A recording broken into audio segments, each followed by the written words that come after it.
Do you ever just want to stalk people that show up in the end credits of Star Wars and then rank them from worst to best? Well, I sure have, and you clicked the video, so I guess you do too. So I went through all 12 Star Wars movies end credits and found the 136 persons credited to show up, and yes, I actually sat here and just counted each name.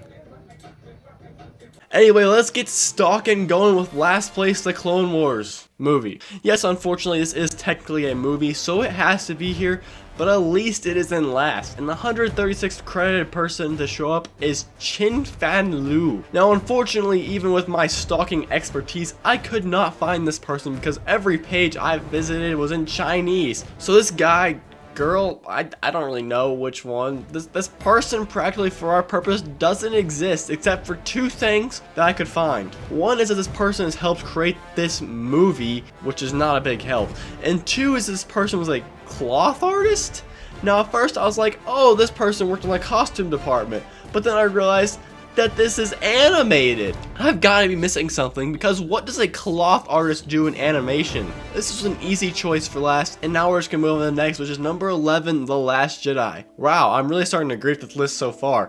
Anyway, the 136th credited person in this movie is David Grant. Now this name sounds straight up pulled out of a white male name generator. Because do you know how many freaking David Grants there are? There are at least 50 David Grants that have shown up in movies, and there was no hope of me finding him. I swear I'm good at stalking, I'm just getting unlucky. But for his resume, he is a stuntman on this movie, and well, that's all I know. It is pretty pathetic, but it beats a cloth artist, I guess. I mean, let's just move on to number 10, Return of the Jedi, where Mark Wolf is our 136th man to be credited, and well, I actually found this dude. First, this dude's name is just sick. Like, Mark Wolf, that's just badass. But also, this dude was the helicopter pilot for the film. Oh yeah, he also flew a heli in the Vietnam War. Like, what can't Mark Wolf do? Just look at this man. The aroma of this man is just unfathomable. Unfathomable.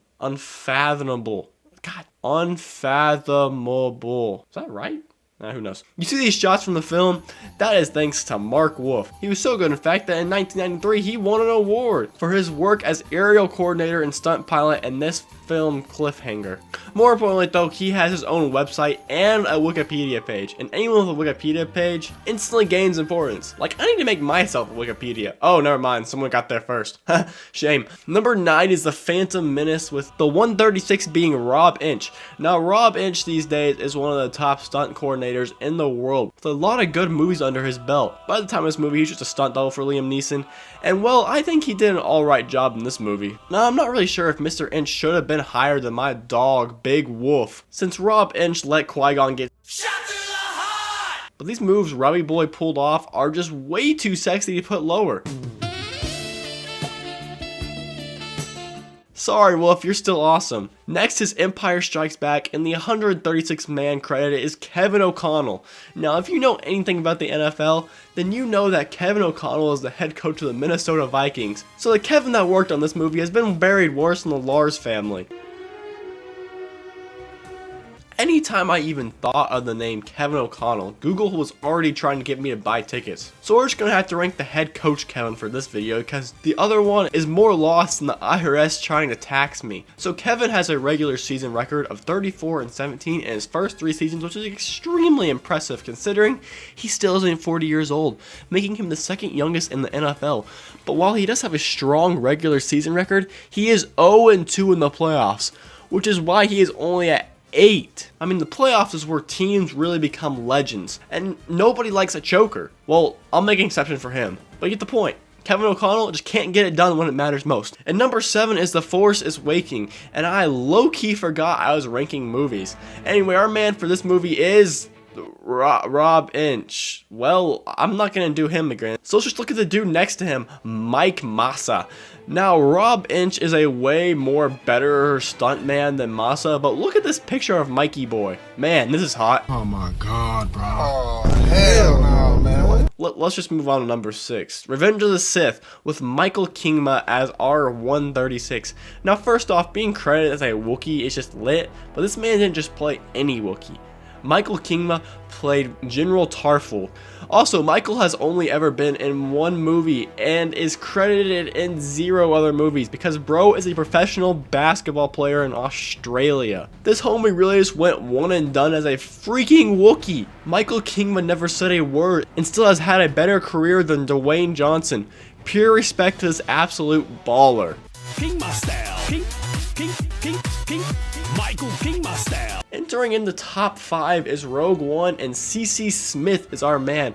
And oh my, why is Rob Inch always next to the 130? But about Smith, he is a stunt coordinator and he is very good. You see these stunts here?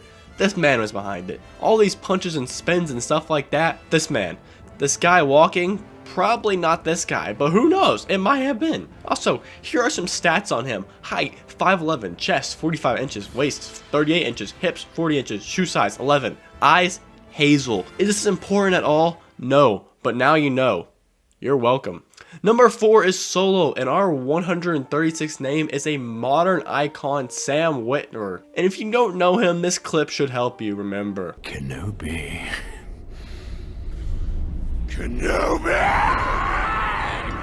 Yeah, this is the man we can thank for this beautiful time in our lives. Now you're probably thinking that this beautiful voice should be put higher, but as epic and harmonious as this man's vocals are, he ain't gonna be the next 3. Like number 3, Attack of the Clones. Our 136th man is Nick Gillard, who is credited with stunt coordinator / swordmaster. Now anyone who has swordmaster in their title is automatically approved in my book, along with anyone that hates the French. Kind of like CC Smith, Nick Gillard also coordinated awesomeness.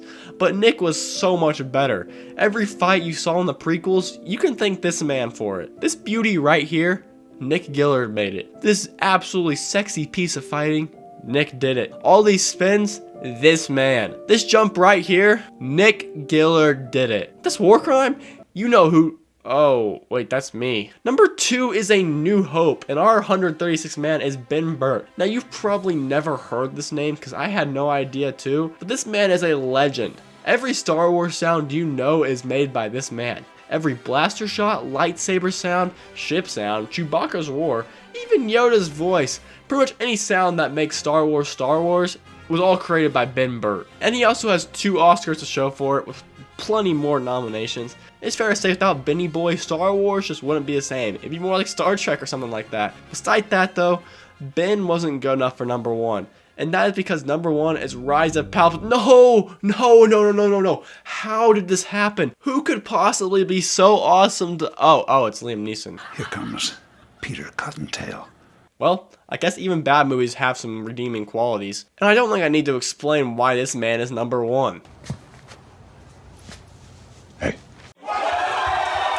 Oh, you can go away now.